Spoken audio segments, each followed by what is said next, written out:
കർത്താവിൻ്റെ അതിപരിശുദ്ധ നാമം വാഴ്ത്തപ്പെടുമാറാകട്ടെ. ഒരിക്കൽ കൂടി നിങ്ങളുടെ മുൻപിൽ എത്തുവാൻ കർത്താവ് എന്നെയും സഹായിച്ചതിനായി ഞാൻ ദൈവത്തിന് നന്ദി പറയുന്നു. ദൈവ സാന്നിധ്യം ഓരോ മൂലയിലുമുണ്ട്. എന്നാൽ നാം കർത്താവിനെ ആരാധിക്കുമ്പോൾ കളക്റ്റീവായൊരു പ്രസൻസിനെ നമുക്ക് അനുഭവിക്കാനായി കഴിയും.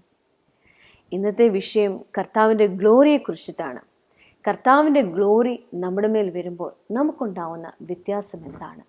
പഴയ നിയമത്തിലും പുതിയ നിയമത്തിലും എന്തൊക്കെ കാര്യങ്ങളാണ് അതിനെക്കുറിച്ച് പറഞ്ഞിരിക്കുന്നത്? നമുക്ക് ഇന്നത്തെ മെസ്സേജ് ശ്രദ്ധയോടെ കേൾക്കാം, അതിലേക്ക് പോകാം. ഗ്ലോറി ഓഫ് ഗാഡ്, ശ്രദ്ധയോടെ പറഞ്ഞ് ദൈവത്തിന്റെ മഹത്വം. ഹല്ലേലൂയ.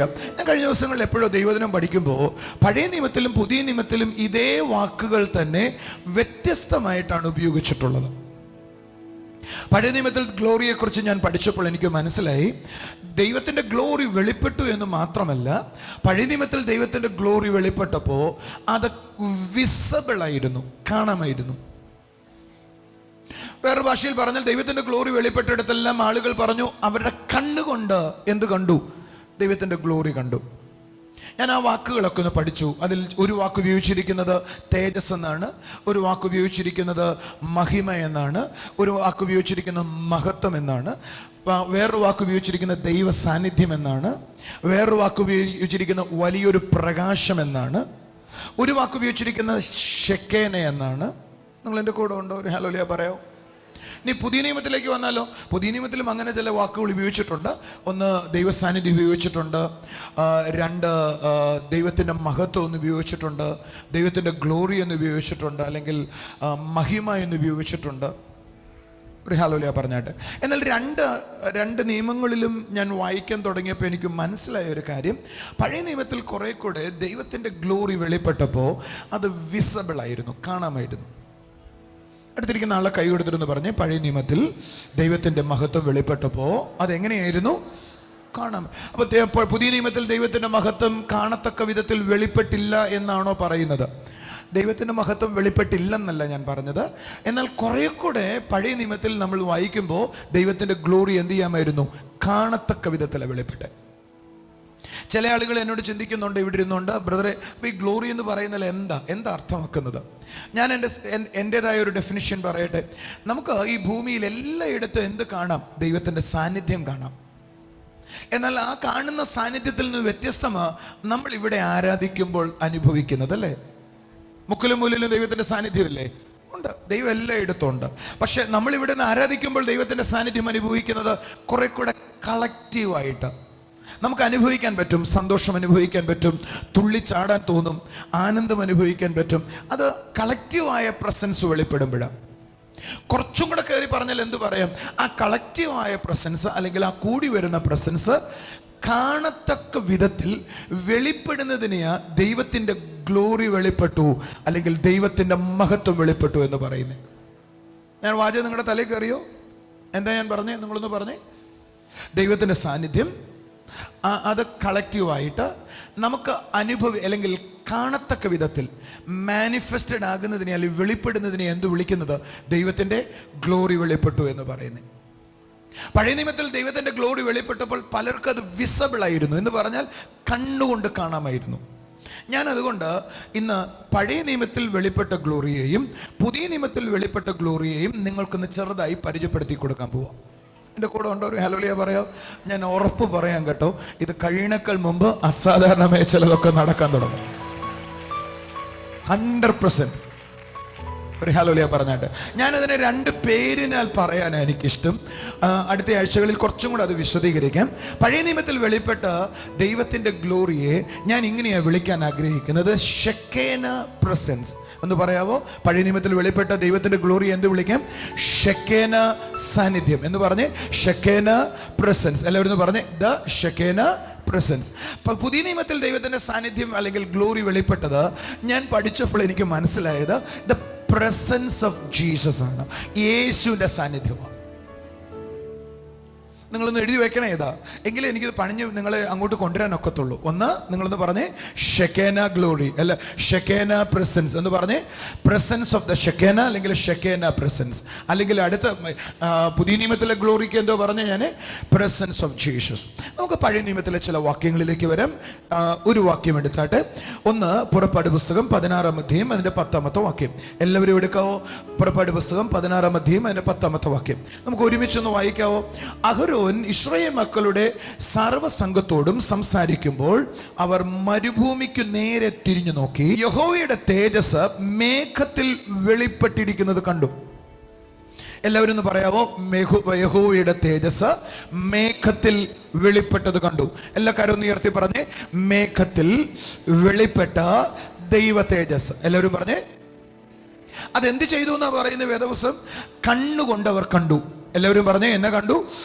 എല്ലാ കരവും ഉയർത്തിട്ട് പറഞ്ഞേ, എന്ത് ചെയ്തു? അവരെ കണ്ണുകൊണ്ട് കണ്ടു. അടുത്തിരിക്കുന്ന ആളുടെ കൈ കൊടുത്തിട്ട് പറഞ്ഞേ, നിങ്ങളുടെ ഉള്ളിലെ എക്സ്പെക്ടേഷൻ വർദ്ധിക്കണേ. കണ്ണുകൊണ്ട് കണ്ടു. ഓ ഹല്ലേലൂയ. അങ്ങനെയായിരുന്നു ദൈവത്തിന്റെ തേജസ് വെളിപ്പെട്ടത്. നമുക്കൊരു വാക്യം കൂടെ വായിക്കാം. 16-ാം അധ്യായത്തിൽ നിന്ന് 19-ാം അധ്യായത്തിലേക്ക് വരാം. പുറപ്പാട് പുസ്തകം 19-ാം അധ്യായം. നിങ്ങളത് എഴുതി വെക്കുന്നൊക്കെ ആവശ്യമാകട്ടോ. അതിന്റെ 16-ാമത്തെ വാക്യം മുതൽ വായിക്കാം. 3-ാം ദിവസം നേരം വെളുത്തപ്പോൾ ഇടിമുഴക്കവും മിന്നലും പർവ്വതത്തിൽ കാർമേഘവും മഹാഗംഭീരമായ കാഹള ധ്വനിയുമുണ്ടായി. പാളയത്തിലുള്ള ജനമൊക്കെയും നടുങ്ങി. ദൈവത്തെ എതിരേൽപ്പാൻ മോശ ജനത്തെ പാളയത്തിൽ നിന്ന് പുറപ്പെടുവിച്ചു. അവർ പർവ്വതത്തിന്റെ അടിവാരത്തിൽ നിന്നോ. 19-ാം അധ്യായം 18-ാമത്തെ വാക്യം. യഹോവ തീയാൽ സീനായി പർവ്വതത്തിൽ ഇറങ്ങുകയാൽ അത് മുഴുവനും പുക കൊണ്ട് മൂടി. അടുത്ത വാചകം. അതിന്റെ പുക തീച്ചൂളയിലെ പുക പോലെ പൊങ്ങി പർവ്വതം ഒക്കെയും ഏറ്റവും കുലുങ്ങി. നിങ്ങൾ എന്നെ ശ്രദ്ധിച്ചേ. ഷെക്കേന അല്ലെങ്കിൽ ദൈവത്തിന്റെ സാന്നിധ്യം ഇറങ്ങിയപ്പോൾ ഉണ്ടായ ചില പ്രത്യേകതകൾ പറയുക. ഒന്ന്, ആ പർവ്വതം മുഴുവൻ കാർമേഘം പോലെ മൂടാൻ തുടങ്ങി. ആ പർവ്വതം മുഴുവൻ പുക കൊണ്ട് നിറയാൻ തുടങ്ങി. ആ പർവ്വതം മുഴുവൻ എന്നാ ചെയ്യാൻ തുടങ്ങി? തീ കൊണ്ട് അല്ലെങ്കിൽ തീച്ചൂളയിലെ തീ പോലെ കത്താൻ തുടങ്ങി. അപ്പൊ ദൈവസാന്നിധ്യത്തിന്റെ വെളിപ്പാട് അല്ലെങ്കിൽ ദൈവത്തിന്റെ ഗ്ലോറി വെളിപ്പെട്ടപ്പോൾ ആളുകൾ കണ്ട കാര്യങ്ങൾ എല്ലാവരും പറയാവോ? പുക പോലെ ചിലർ കണ്ടു, കാർമേഘം പോലെ ചിലർ കണ്ടു, ആ തീച്ചൂളയിലെ പുക പോലെ കണ്ടു, അക്ഷരികമായി തീ അല്ലെങ്കിൽ ചൂളയിലെ തീ പോലെ അവർ കാണാൻ തുടങ്ങി. ഒരു ഹല്ലേലൂയ പറഞ്ഞാട്ട്. ഇതൊക്കെ എന്നതായിരുന്നു എന്ന് പറഞ്ഞ് വിസിബിൾ ആയിരുന്നു, കാണാമായിരുന്നു. ഒന്ന് കരമുയർത്തി പറഞ്ഞ് എന്നതായിരുന്നു? കാണാമായിരുന്നു. ഒരു വാക്യം കൂടെ വായിക്കാം. സംഖ്യാപുസ്തകത്തിലേക്ക് വരാം. അതിൻ്റെ 9-ാം അധ്യായം എടുക്കാം. അതിൻ്റെ 15-ാമത്തെ വാക്യം വായിക്കാം. 15 മുതൽ 18 വരെയുള്ള വാക്യങ്ങൾ. സംഖ്യാപുസ്തകം 9-ാം അധ്യായം 15 മുതൽ 18 വരെയുള്ള വാക്യങ്ങൾ ഞാൻ വായിക്കാൻ പോവുക. തിരുനിവാസം നിവർത്തിയ നാളിൽ മേഘം സാക്ഷ്യകൂടാരമെന്ന തിരുനിവാസത്തെ മൂടി. ഈ തിരുനിവാസം എന്ന് പറഞ്ഞാൽ അർത്ഥം എന്താ അറിയാവോ? അന്ന് കൽപ്പലകൾ വെച്ചിരിക്കുന്ന സ്ഥലത്തെയാണ് സമാഗമന കൂടാരം അല്ലെങ്കിൽ തിരുനിവാസം എന്ന് വിളിച്ചിരുന്നത്. റൈറ്റ്. വേദപുസ്തകം പറയുക, തിരുനിവാസം നിവർത്തി നിർത്തിയ നാളിൽ മേഘം സാക്ഷിക്കൂടാരം എന്ന തിരുനിവാസത്തിൽ മൂടി. എല്ലാവരും പറഞ്ഞ തിരുനിവാസത്തിൽ മൂടി. ആ വാചകത്തിന്റെ അടിയിൽ ഒരു അണ്ടർലൈൻ ചെയ്യണം. അടുത്ത ആഴ്ച നമ്മൾ അവിടെ തൊടുവേ. ഒരു ഹല്ലേലൂയ പറഞ്ഞാട്ട്. അടുത്ത വാചകം നിങ്ങൾ വായിച്ച്. സന്ധ്യാസമയം തൊട്ട് രാവിലെ വരെ അത് തിരുനിവാസത്തിന്റെ മേൽ അഗ്നിപ്രകാശം പോലെയായിരുന്നു. സന്ധ്യാസമയം മുതൽ രാവിലെ വരെ എങ്ങനെയിരുന്നു? അഗ്നിപ്രകാശം പോലെയായിരുന്നു. അത് എല്ലായ്പ്പോഴും അങ്ങനെ തന്നെയായിരുന്നു. പകൽ മേഘവും രാത്രി അഗ്നിരൂപവും അതിനെ മൂടിയിരുന്നു. എന്ന് പറഞ്ഞാൽ എന്താ വായിക്കുന്നത്? വേദപുസ്തകം പറയുക, അന്നത്തെ കൽപ്പലകൾ വെച്ച ആ തിരുനിവാസം എങ്ങനെയിരുന്നു? രാത്രിയിൽ നോക്കിയാൽ വലിയൊരു തീയുടെ തൂണ് നിൽക്കുന്നത് പോലെ തൂണും, അല്ലെങ്കിൽ തീ കൊണ്ട് അത് മൂടപ്പെട്ടിരുന്നു. പകൽ നോക്കിയാൽ എങ്ങനെ ഇരിക്കും? ഒരു വലിയ മേഘം അതിനെ മൂടിയിരിക്കുന്നതായി തോന്നും. ഞാൻ പലപ്പോഴും അതിരുന്ന് ചിന്തിക്കാറുണ്ട്, ഇസ്രായേൽ ജനത്തെ പുറത്തു നിന്നൊരാൾ നോക്കിയാൽ എങ്ങനെയാ അവരെ കാണുന്നതെന്നറിയാവോ? ദൂരെ നിന്ന് നോക്കുന്ന ആളുകൾക്ക് ഒരു കാഴ്ച കാണാം. രാത്രിയിലെ ഒരു അഗ്നിസ്തൂപം ആ പട്ടണത്തിന് ചുറ്റും നിൽക്കുക. എന്നാ ചന്തമായിരിക്കും അല്ലേ? ഒരു ഹല്ലേലൂയ പറയാവോ? 20 ലക്ഷം പേര് കൂടുന്ന സ്ഥലത്ത് 20 ലക്ഷത്തോളം ആളുകളുടെ ചുറ്റും മേളിൽ ഇങ്ങനൊരു വളയം, അഗ്നി വളയം നിൽക്കുന്നത് പുറത്തുനിന്ന് നോക്കുന്ന ആളുകൾ കണ്ടവരുടെ ശ്വാസം എത്രത്തോളം കാണുമെന്നാണ് ഞാൻ വിചാരിക്കുന്നത്. എന്നെ മനോഹരമായിരിക്കും അല്ലേ ഇത്? കഴിഞ്ഞില്ല. രാത്രിയിൽ അങ്ങനെയാണെങ്കിൽ പകലും ഇതുപോലെ തന്നെയാ. അതിന് മേളിൽ ഒരു മേഘസ്തംഭമുണ്ട്. എന്ന് പറഞ്ഞാൽ ദൈവജനത്തെ മറ്റുള്ളവർക്ക് കാണുമ്പോൾ കാണത്തക്ക വിധത്തിൽ ദൈവത്തിന്റെ സാന്നിധ്യം അവരുടെ മുകളിൽ വെളിപ്പെട്ടിരുന്നു. ഓ ഹല്ലേലൂയ. പഴയ നിയമത്തിൽ, അത് നമുക്ക് ഇത് തൊടേണ്ട കാര്യമാണ് എങ്കിലും ഒറ്റ വാചകത്തിൽ പറഞ്ഞു പോവാം. പഴയ നിയമത്തിൽ ഇത്രത്തോളം അധികമായി ദൈവം അങ്ങനെ ചെയ്തുവെങ്കിൽ പുതിയ തിരുനിവാസമായ എന്റെയും നിന്റെയും മുകളിൽ എത്രയധികമായി അത് വെളിപ്പെട്ടേ പറ്റത്തുള്ളൂ. ഹല്ലേലൂയ പറഞ്ഞാട്ടെ. സോ അവരുടെ മുകളിൽ എന്തോ ഉണ്ടായിരുന്നു? അഗ്നി കൊണ്ടൊരു തൂണ്, അല്ലെങ്കിൽ അഗ്നി കൊണ്ടൊരു മറവ്, അല്ലെങ്കിൽ അഗ്നി കൊണ്ട് അവരെ മറച്ചിരുന്നു. 2, മേഘം കൊണ്ട് അവരെ മറച്ചിരുന്നു. അടുത്ത വാചകം കൂടെ വായിക്കോ. മേഘം കൂടാരത്തിൽ നിന്ന് പൊങ്ങുമ്പോൾ ഇസ്രായേൽ മക്കൾ യാത്ര പുറപ്പെടും. എല്ലാവരും ആ വാചകത്തിന് അടിയിൽ അണ്ടർലൈൻ ചെയ്യണം. നമ്മൾ ഇന്ന് അതാണ് പ്രസംഗിക്കുന്നത്. മേഘം കൂടാരത്തിന് മേൽ പൊങ്ങുമ്പോൾ ഇസ്രായേൽ മക്കൾ യാത്ര പുറപ്പെടും. മേഘം നിൽക്കുമ്പോൾ അവർ പാളയം ഇറങ്ങും. ആമേൻ. ഒരു ഹല്ലേലൂയ പറഞ്ഞാട്ടെ. സത്യത്തിൽ ശ്രദ്ധിച്ച്, ഇസ്രായേൽ ജനത്തിന് ഒരു പ്രത്യേകത ഉണ്ടായിരുന്നത്, ആ ജനത്തിന്റെ മേൽ വ്യാപരിച്ചിരുന്ന ദൈവത്തിന്റെ സാന്നിധ്യം അല്ലെങ്കിൽ മേഘമാണ് അവരെ ഗൈഡ് ചെയ്തിരുന്നത്. ഇതൊരു മനോഹര കാര്യമല്ലേ? എന്ന് പറഞ്ഞാൽ അവരുടെ മേളിൽ ഒരു ദൈവ തേജസ് കിടക്കുക. ആ തേജസ് പൊങ്ങിയാൽ അവർക്ക് കാര്യം അറിയാം, അത് എന്നെ മുന്നോട്ട് നടത്തുക. തിരുനിവാസത്തിന്റെ മുകളിൽ വ്യാപരിച്ചിരുന്ന തേജസ് ചലിക്കാൻ തുടങ്ങിയാൽ അവർക്കൊരു കാര്യം അറിയാം, ഞങ്ങൾ ചലിക്കേണ്ട സമയമായി. അത് നിന്നാൽ അവർക്കൊരു കാര്യം അറിയാം, ഞങ്ങൾ നിൽക്കേണ്ട സമയമായി. എന്ന് പറഞ്ഞാൽ അവരെ നടത്തിയിരുന്നത് മറ്റാരുമല്ല, അവരുടെ മേൽ വ്യാപരിച്ചിരുന്ന ഗ്ലോറി ആയിരുന്നു അവരെ നടത്തുവാനായി തുടങ്ങിയത്. കൈകളടിച്ചൊരു ഹല്ലേലൂയ പറ. നിങ്ങൾ ശ്രദ്ധിച്ചോ, ഇവരെ എവിടേക്കാ ദൈവം നടത്തിയെന്നറിയോ? ദൈവം അവരെ വിളിച്ചിട്ട് ഗ്ലോറിയെ പകരുന്നതിനേക്കാൾ മുമ്പ് അവരോടൊരു ദൂത് പറഞ്ഞു, ഞാൻ നിങ്ങളെ കനാൻ ദേശത്തേക്ക് കൊണ്ടുപോകുകയാ. എന്ന് പറഞ്ഞാൽ അവർ വാഗ്ദത്തം അനുഭവിച്ച ആ വാഗ്ദത്ത ദേശത്തേക്ക് അവരെ നടത്തിയത് അവരല്ല, അവരുടെ മേൽ വ്യാപരിച്ചിരുന്ന തേജസ്സാണ് അവരെ ആ വാഗ്ദത്ത ദേശത്തിലേക്ക് നടത്തിയത്. ഒന്ന് കൈ അടിച്ചൂടെ ഹല്ലേലൂയ പറ. ഞാൻ നിങ്ങളോടൊരു ദൂത് പറയട്ടെ. നിങ്ങളോട് ചില വാഗ്ദത്തങ്ങൾ ദൈവം തരുമ്പോ അത് നിങ്ങളല്ല സ്വന്തമാക്കാൻ പോകുന്നത്. നിങ്ങളുടെ മുകളിൽ വ്യാപരിക്കുന്ന തേജസ് അത് വാഗ്ദത്ത ദേശത്ത് ചെല്ലുന്നത് വരെ നിന്നെ കൊണ്ടു നടക്കാൻ ശക്തനാ. കൈകളടിച്ചൊരു ഹല്ലേലൂയ പറ. ആ തേജസ്സിന്റെ ചലനത്തെ തിരിച്ചറിയുന്ന ആരെങ്കിലും ദൈവവേദൽ ഇതിനകത്തുണ്ടെങ്കിൽ നിന്നെ തടഞ്ഞു വെക്കാൻ ലോകത്തിലെ ഒരു ശത്രുവിനും കഴിയത്തില്ല. ആ തേജസ്സിന്റെ ചലനത്തെ തിരിച്ചറിയുന്ന ആരെങ്കിലും എന്നെ കേൾക്കുന്നുവെങ്കിൽ ഞാൻ നിന്നോടൊരു ദൂത് പറയാം. നീ സ്വന്തമാക്കിയത് സ്വന്തമാക്കുമെന്ന് പറഞ്ഞതിലേക്ക് നീ ചെല്ലും നിശ്ചയമാണ്. ആരും അതിനെ അടയ്ക്കത്തില്ല. അപ്പോൾ സത്യത്തിൽ അവരെ നടത്തിയത് അവരുടെ കഴിവല്ലായിരുന്നു, അവരുടെ ബലമല്ലായിരുന്നു, അവരുടെ അറിവല്ലായിരുന്നു, അവരുടെ അല്ലെങ്കിൽ യുദ്ധപാഠവുമായിരുന്നില്ല, ഒന്നും ആയിരുന്നില്ല. അവരിൽ ചലിച്ചിരുന്ന ദൈവ തേജസ്സാണ് അവരെ മുന്നോട്ട് കൊണ്ടുപോയത്. നിങ്ങൾ എൻ്റെ കൂടെ ഇനി പുതിയ നിയമത്തിലേക്ക് ഒന്ന് വരാം. ഒന്ന് കണക്ട് ചെയ്തിട്ട് നമുക്ക് അങ്ങോട്ട് തിരിച്ചു പോകാം. നമ്മൾ അവിടെയാണ് നിൽക്കാൻ പോകുന്നത്. എൻ്റെ കൂടെ ഉണ്ടെങ്കിൽ ഒരു ഹല്ലേലൂയ പറഞ്ഞാട്ട്. പുതിയ നിയമത്തിലേക്ക് ഒന്ന് വരാം. അവരെ മേഘം നടത്തിയെന്ന് എഴുതിയത്, പക്ഷെ നമ്മളെ നടത്തിയത് കുറച്ചും കൂടെ മനോഹരമായിട്ട്. ഈ റോമർ എഴുതിയ ലേഖനം 8:14 കർത്താവ് പറയുക, ആത്മാവിനാൽ നയിക്കപ്പെടുന്നവർ ഓരോരുത്തരും ദൈവത്തിന്റെ മക്കളായി തീരുകയാണ്. മേഘം നടത്തിയതുപോലെ ഒട്ടും കുറയാതെ മേഘത്തെ ദൂരെ നിന്ന് അവർ കണ്ടുവെങ്കിൽ ഞാനും നിങ്ങളും ദൂരെ നിന്നല്ല മേഘത്തെ കണ്ടത്. അകത്തു നിന്നൊരു ശബ്ദം കേൾക്കാം, എങ്ങോട്ടാ പോകേണ്ടതെന്ന് വ്യക്തതയുള്ള ശബ്ദം കേൾക്കാം. ദൈവാത്മാവിനാൽ നയിക്കപ്പെടുകയാണ്. ഇനി അതിന് 8-ാം അധ്യായം 15, 16, 17 ഒക്കെ വായിക്കുന്നത് നല്ലതാ. 17-ാം വാക്യത്തിലേക്ക് വരാം. അവിടെ എഴുതിയിരിക്കുക, മക്കളാണോ നിങ്ങൾ അവകാശികളാണ് എങ്കിൽ ദൈവത്തിന് അവകാശികളും ക്രിസ്തുവിനെ കൂട്ടവകാശികളും. അതിന്റെ തൊട്ട് താഴത്തെ വാചകം വായിച്ചിട്ടുണ്ടോ? ആ വാചകം അവസാനിക്കും, നിങ്ങൾ വായിച്ചിട്ടുണ്ടോ? കൂട്ടവകാശികൾ എന്ന് പറഞ്ഞിട്ട് നമ്മൾ നിർത്തത്തേ ഉള്ളൂ. അടുത്ത വാചകം, അവനോട് കൂടെ നമ്മൾ തേജസ് അനുഭവിക്കേണ്ടതിന് തന്നെ. എന്റെ കൂടെ ഉണ്ടെങ്കിൽ കൈയടിച്ചൊരു ഹല്ലേലൂയ പറഞ്ഞാട്ടെ.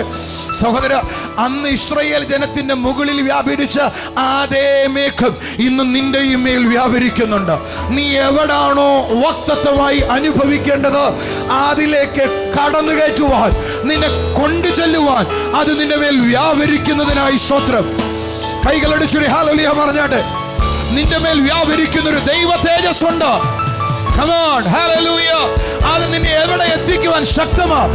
അവകാശങ്ങളെ സ്വന്തമാക്കുവാൻ, വാഗ്ദത്തങ്ങളെ സ്വന്തമാക്കുവാൻ, ചിലതിനെ അനുഭവിപ്പാൻ അത് നിന്നെ വഴി നടത്താനായി തുടങ്ങുകയാണ്. പഴയ നിയമം നാം വായിക്കുമ്പോൾ നമുക്ക് കാണാൻ കഴിയും ദൈവ സാന്നിധ്യം കാണത്തക്ക വിധത്തിൽ പുക പോലെയും തീ പോലെയും വെളിപ്പെട്ടിരുന്നു. ഇസ്രായേൽ ജനത്തിൻ്റെ മേൽ അത് അഗ്നിസ്തംഭമായും മേഘസ്തംഭമായും വെളിപ്പെട്ടു. ആ സാന്നിധ്യം ചലിക്കുന്നതനുസരിച്ച് ഇസ്രായേൽ ജനം ചലിച്ചിരുന്നു. അവർ വാഗ്ദത്ത ദേശം സ്വന്തമാക്കുവാൻ ഇടയായിത്തീർന്നു. എന്നാൽ ഇന്ന് നമ്മുടെ മേൽ വ്യാപരിക്കുന്ന ആ ദൈവ സാന്നിധ്യത്തെ ആരെങ്കിലും മനസ്സിലാക്കുന്നുവെങ്കിൽ, അതിനോടൊപ്പം നമുക്ക് ചലിക്കുവാൻ കഴിയുന്നുവെങ്കിൽ, നമുക്ക് തീർച്ചയായും നമ്മുടെ വാഗ്ദത്തങ്ങളെ സ്വന്തമാക്കുവാനായി കഴിയും. കർത്താവ് അതിനായി നമ്മൾ ഓരോരുത്തരെയും സഹായിക്കട്ടെ. നമുക്കിനി ചില സാക്ഷ്യങ്ങൾ കാണാം.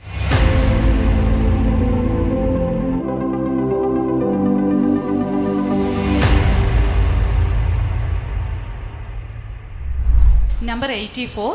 ഈ സിസ്റ്ററിൻ്റെ പേര് സജിത ഷിബു എന്നാണ്. കഴക്കൂട്ടം എന്ന് പറയുന്ന സ്ഥലത്തു നിന്നുമാണ് സിസ്റ്റർ വരുന്നത്. സിസ്റ്റർ വിവാഹം കഴിഞ്ഞിട്ട് 2 വർഷത്തോളമായി. എന്നാൽ കുഞ്ഞുങ്ങളൊന്നും തന്നെ ഉണ്ടായിരുന്നില്ല. അങ്ങനെ ഇരിക്കെ അവർ ഹോസ്പിറ്റലിലേക്ക് ചെക്കപ്പിനായി പോയ സമയത്ത് ഡോക്ടേഴ്സ് എല്ലാ ചെക്കപ്പ് ടെസ്റ്റും ചെയ്യാൻ വേണ്ടി എഴുതി കൊടുത്തിരുന്നു. അങ്ങനെ ടെസ്റ്റ് ചെയ്തതിൽ സിസ്റ്ററിന് PCODയും തൈറോയിഡിൻ്റെയും പ്രോബ്ലം ഉണ്ടായിരുന്നു. ഹസ്ബൻഡിന് കൗണ്ട് കുറവും. അങ്ങനെ 2 പേർക്കും പ്രശ്നം ഉള്ളതായിരുന്നു.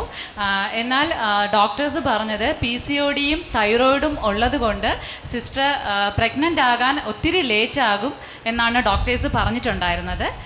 എന്നാൽ അവർ വിശ്വാസത്തോടു കൂടി 2018 നമ്മുടെ ചർച്ചിലേക്ക് കടന്നു വരികയും ബ്രദറിനെ അടുത്ത് വന്നിട്ട് ഈ വിഷയത്തിന് വേണ്ടി പ്രാർത്ഥിക്കുകയും ചെയ്തു.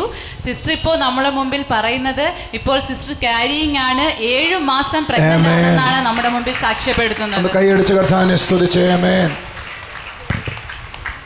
മോളെ ഞാൻ ചോദിക്കട്ടെ, മോൾക്ക് 2 പ്രശ്നം ഉണ്ടായിരുന്നു. PCODയും തൈറോയിഡും ഉണ്ടായിരുന്നു. ഹസ്ബൻഡിന് കൗണ്ടും കുറവായിരുന്നു. ബട്ട് ശരിക്കും പറഞ്ഞാൽ 2 പേർക്കും അസുഖമുണ്ട്.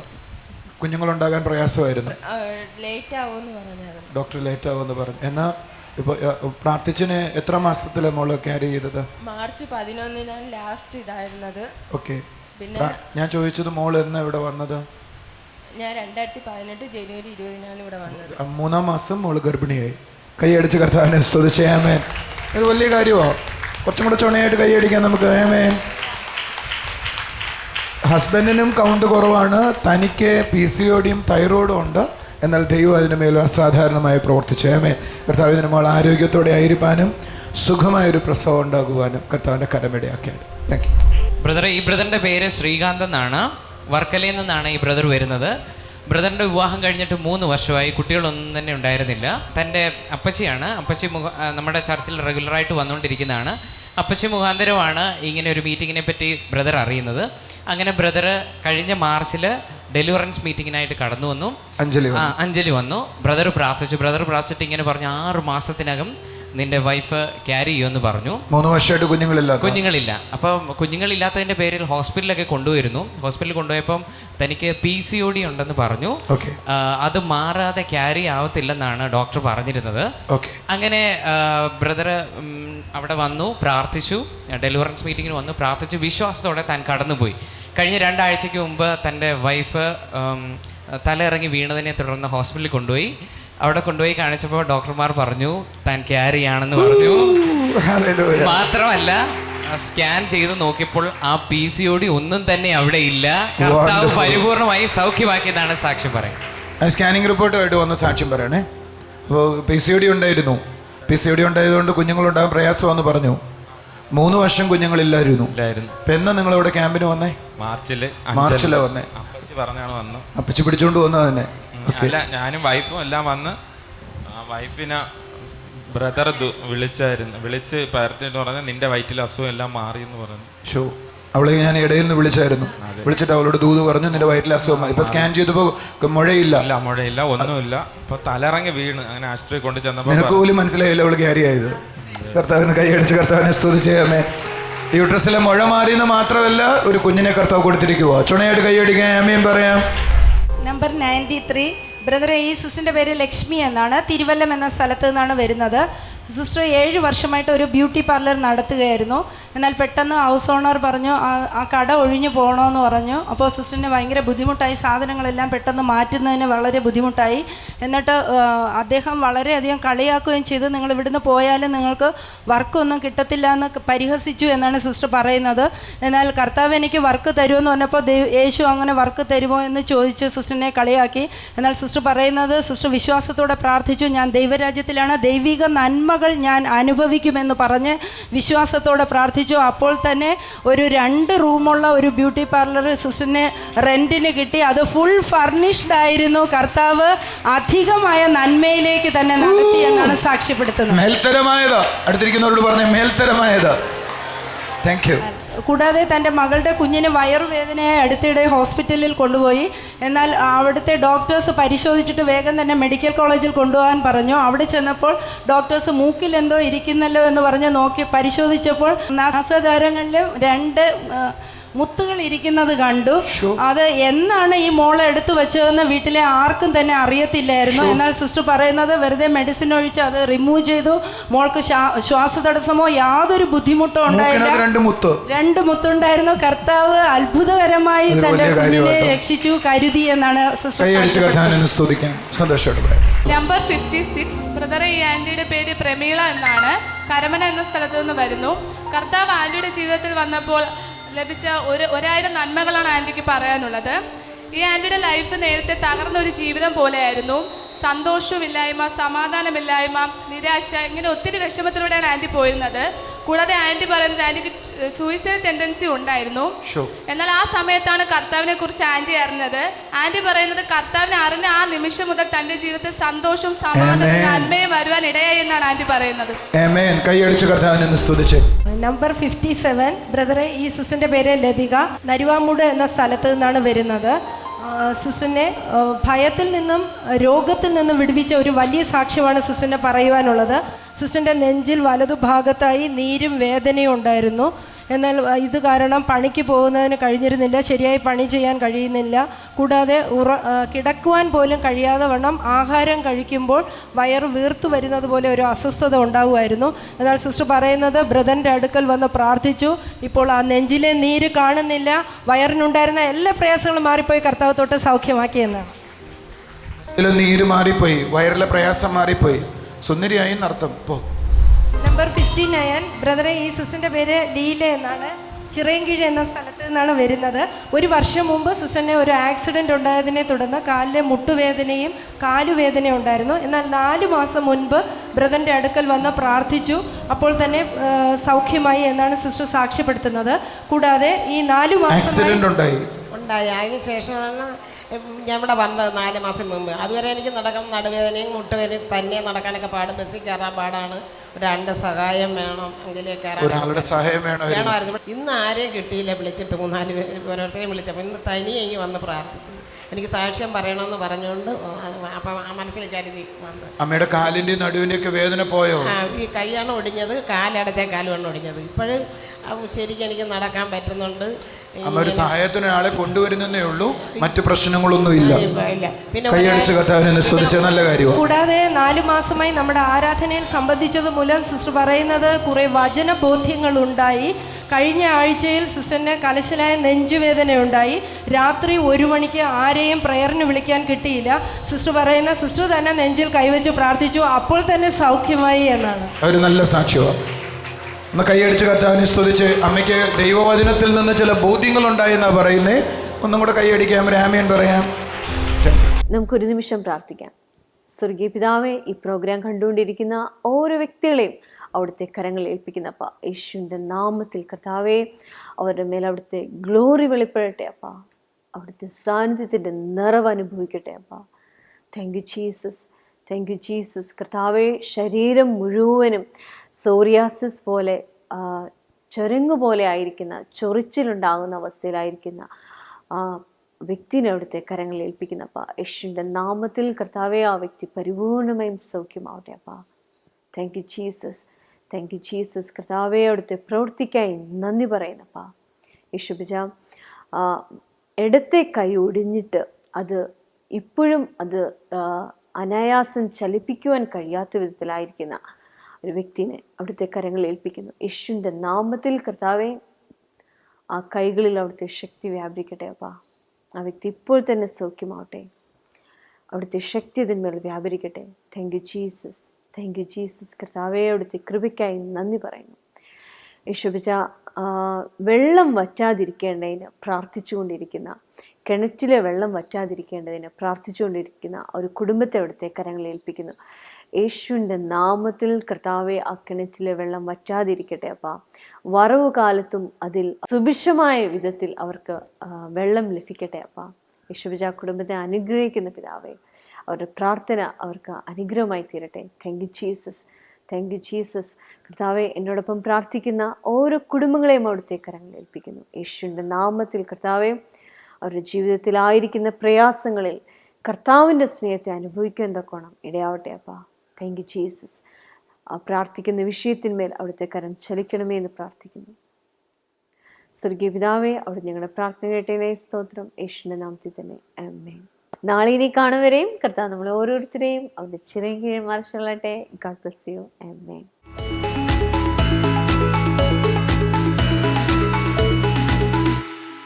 ഞങ്ങളുടെ വിലാസം Jesus World Global Worship Centre, Anchal, Kollam, Kerala.